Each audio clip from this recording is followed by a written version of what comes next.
Morning YouTube. I'm going to tell you today about my work for yesterday. Yesterday it was the Tuesday the 13th of June, and I'll go through what I did yesterday and then tell you at the end a couple of lessons that I've learnt along the way doing this job.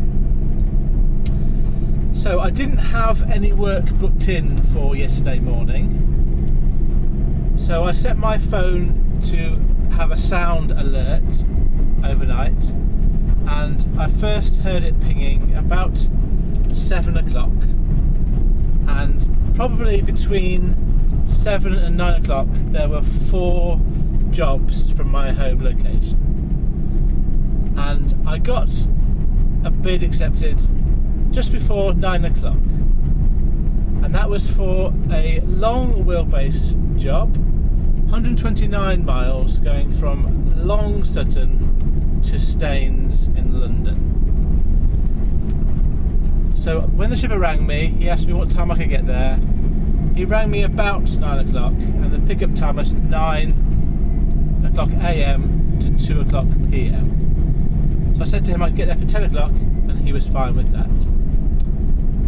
So I set off. It's 22 miles to get to Long Sutton from where I live. And I went and picked up 2 quite heavy pallets. I did strap them down, and then I made my way towards London. And the first point I want to share with you, particularly if you're new, and these videos are designed for people who are new. The very first job that I did ever on the CX, or ever as a same-day delivery, I happened to come across another driver who was doing the same run as me. There was 2 vans doing the same run, so I was asking him about some advice, and one of the pieces of advice was for the load I had with me at the time, which was 2 quite heavy pallets. I said, should I strap these down? And he said you don't need to. So I went on my very merry way, thinking these pallets are quite heavy, they're not going to go anywhere, and I did the job without them strapped down. Having done the job now for a full 3 months, I think that was poor advice, and I would not do that. And today is a good example. I'm so glad, yesterday was a good example. I'm so glad I did strap them both down. Now, you might notice from my videos that I'm quite a steady driver. Often there's traffic overtaking me in my videos.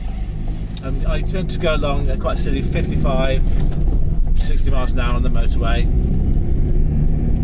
And I don't rush about, because I'm aware that I'm carrying other people's goods and I don't want them damaged. So I don't race around, is the point that I'm making. But yesterday there were 2 occasions when I was coming up to a roundabout, and I thought it was clear and I could just slow down and then move off without stopping. And on a couple of occasions a car came round a bit faster than I expected, and I had to brake to a full stop. Now, it wasn't an emergency brake, it was just a normal stopping. But in a car, that's fine. But when you've got a fully loaded van with 2 heavy pallets on, you have to be a little bit more careful. So I was really glad yesterday that I had strapped those pallets down, because they may have moved, and I don't want that happening if I hadn't done that. So no matter how carefully you drive, you can't account for other people and having to stop a bit more suddenly than you would want to usually. Okay, so got to Staines. I unloaded at a bonded warehouse, and I have been to this particular place before, and I must say that this experience was much nicer than my first experience I had there. The first time I went there, the person serving me, or greeting me, or whatever you used to call it, was really quite grumpy, really quite brusque with me, and his communication style was quite difficult for me to understand what he was actually asking me for, and it just frustrated me and frustrated him. So I went back today thinking, oh no, I've got to be. I'm on my toes here with this one. Make sure I'm answering the questions correctly first time, without any hesitation. Feel like I'm confident I'm doing. But it was a very different experience because the person was really nice, really friendly, and it was like black and white difference. And so it wasn't the bonded warehouse that was the issue. It was the actual. I thought it was.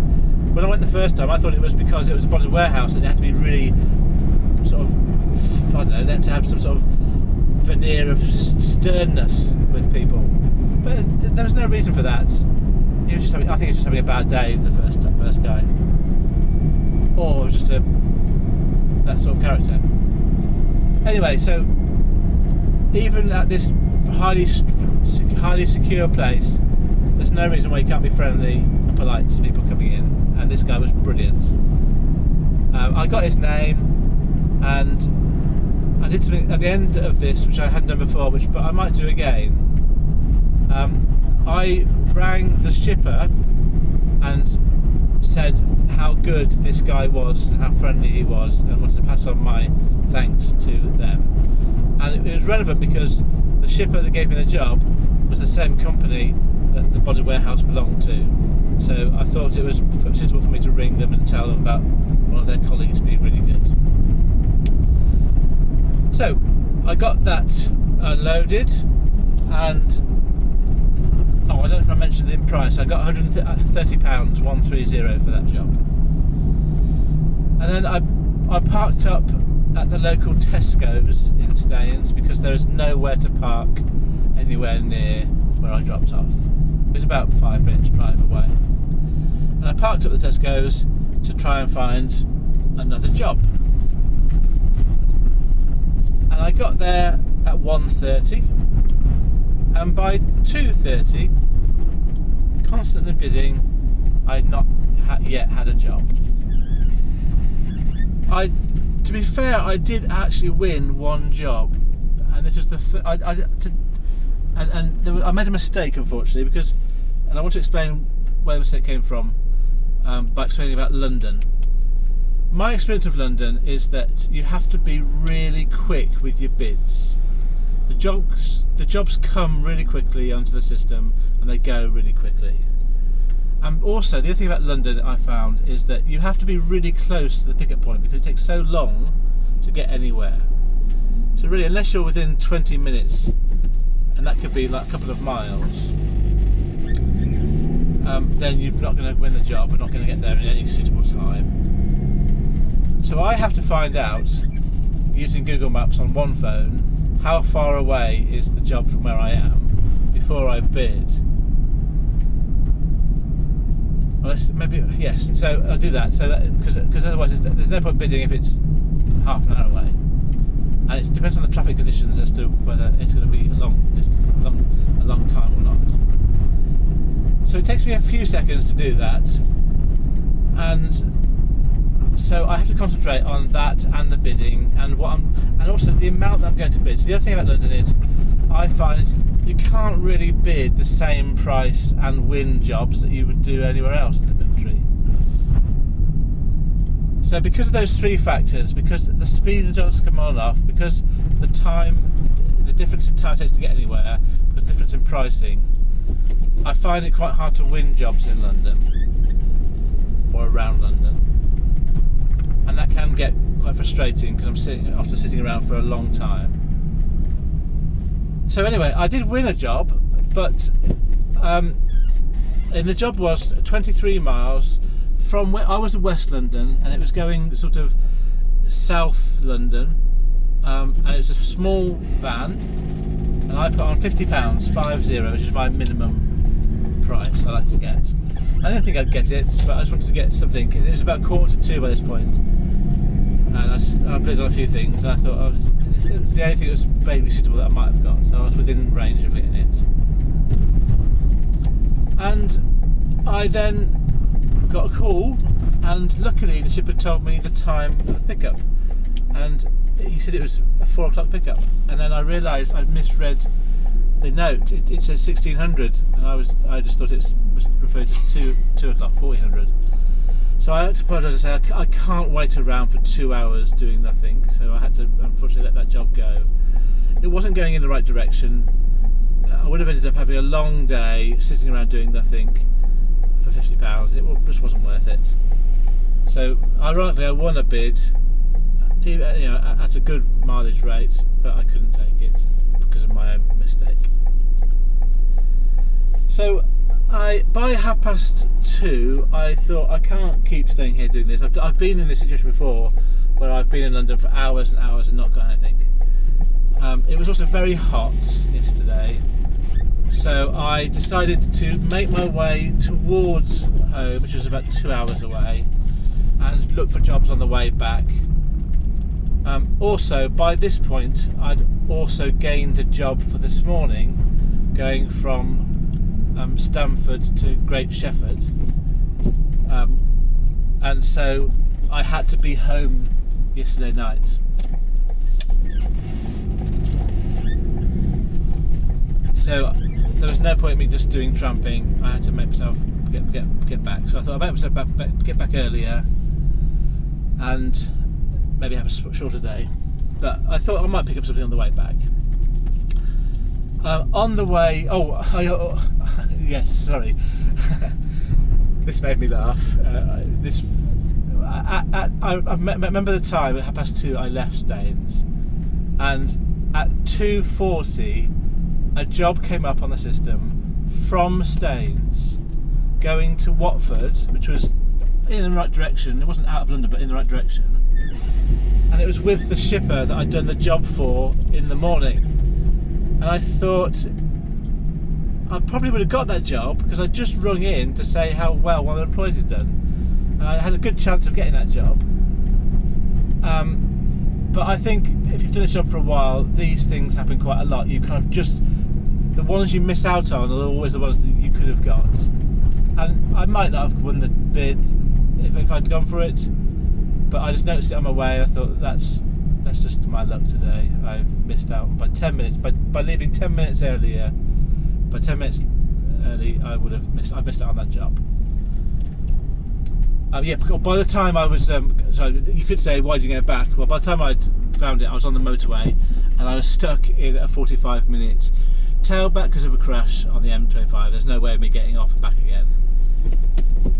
So the M25 west of London, I know that everyone who uses it will know this, but it's quite a difficult road to be on. It's always busy by Heathrow. No matter what time of day I've been there, it's always been, going northbound has always been a problem. So I thought today, another reason to get out early is to try and get away from the London traffic. So I made my way north, very, very slowly, looking for jobs. And I did actually get another job. So there was a job from Biggleswade going, I think it was Wakefield. And I thought, I'll take that job, it's quite a long distance and I'll just drive back afterwards. I put a bid on and I won it. And then I realised that it was for immediate delivery, but it was for delivery, immediate collection, but delivery tomorrow morning. And I couldn't do that. I thought it was an ASP delivery when I first saw it. So I cancelled that bid on the CX, and then almost immediately I got a phone call from the shipper offering me the job. And I had to apologise and say I couldn't take it because I realised it was for the morning and I wasn't available. So I did actually win 2 jobs that I couldn't do, but because of my own mistake, I won them. Yes, so I made my way back home, and I did one thing that I thought I might as well do while I'm doing this, which I've been meaning to do for a long time, well, for about 2 weeks. I got some new tyres for my van. I got 2 new ones, put them on the front of my van. I've replaced my spare for one of the ones I took off, and I just moved them all around on my vehicle, so I've got matching treads all around now. So that feels good to have a new set of tyres on at least the front of my van. And then I made my way home looking for jobs, and didn't get anything. So yesterday was quite a poor day earnings wise. And I suppose it's quite useful to see that some days when you're working on the CX, you just don't get anything. I literally won one paying job yesterday, and I won it in the morning, and I did not make very much money. I'm still hopeful that for the week I'll be okay. I've got today and 2 more days to work, and my Monday was okay, but CX can be up and down. So my stats for yesterday.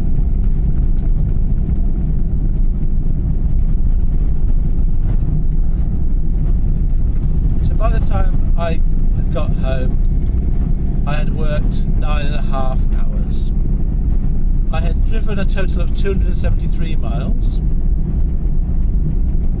Also, I filled up with fuel when I got home, so I've got a new average fuel rate for this week. So at the moment it's 12.67 pence per mile. So because of that mileage, I spent yesterday £34.59 on fuel.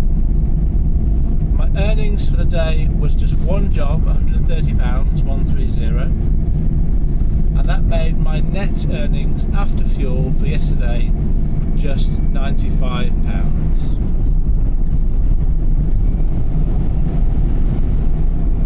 Right, I would like to talk to you now about something that I've learned about this job. I always try to include things that I've learned, and today I want to talk about what I think about incompetence. And this is going to be my opinion. I think it's probably wise when you're on YouTube doing videos to specify what expertise you have.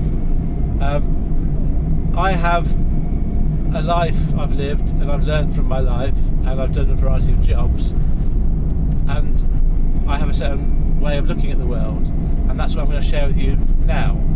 You might not agree with that, and that's absolutely fine, and absolutely fine if you want to engage with me as well, or if you don't want to, I'm fine with that.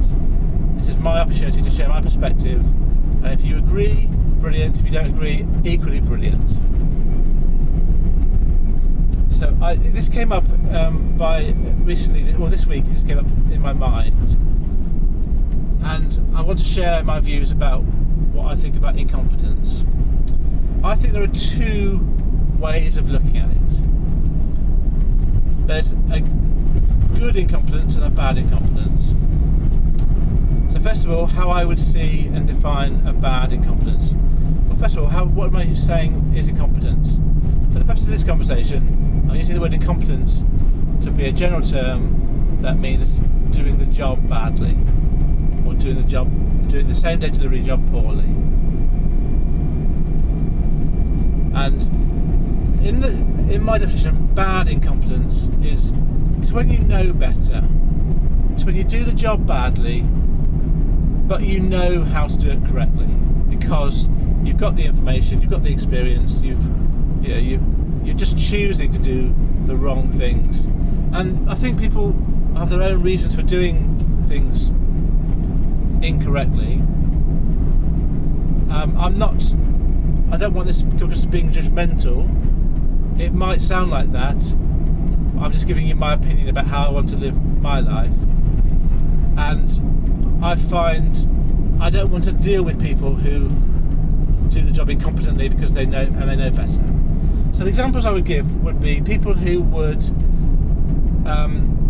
overload their vehicle when they know the law says it has to be a certain weight, or people who drive too quickly for the conditions when they know the law says there's a certain limit, or if you're just rude to people. That's not against the law, but it's just there's no reason for it. Just be polite, be professional, be helpful, be supportive. Don't be selfish. Now, that might again sound judgmental. I'm trying to say I don't want to work with those people. I want to try and be the person that doesn't do those things. And if I'm honest, sometimes I don't adhere to all these values that I say, but I'm always mindful that I'm trying to do them. That's I think all you can do. So for those people, I think they do it because they feel they get a better return, or they can make more money, or they feel better about themselves, or they feel, I don't know, whatever it is, I don't know why these people would cut corners, and I'm imagining it's just to make more money.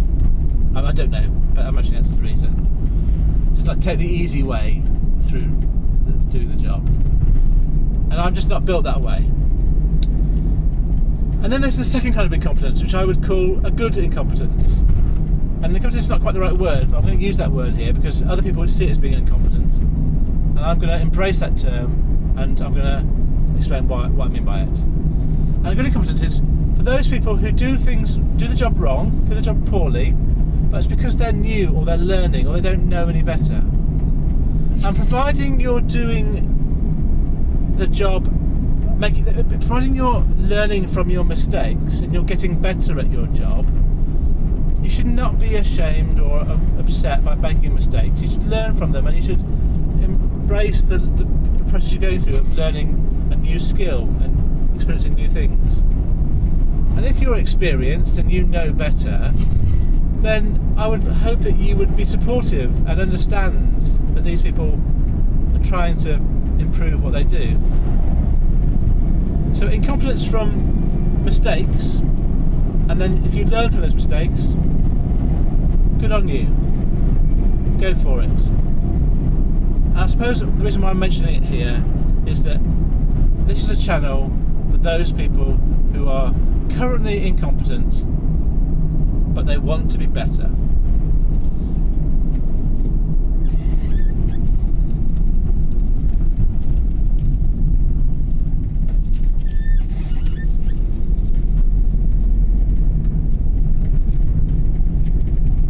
All I'm going to say about the incompetence term. I know that I can ramble. I think I've probably made my point there. I suppose I can I'd like to give a tip now for those people who are new to this job,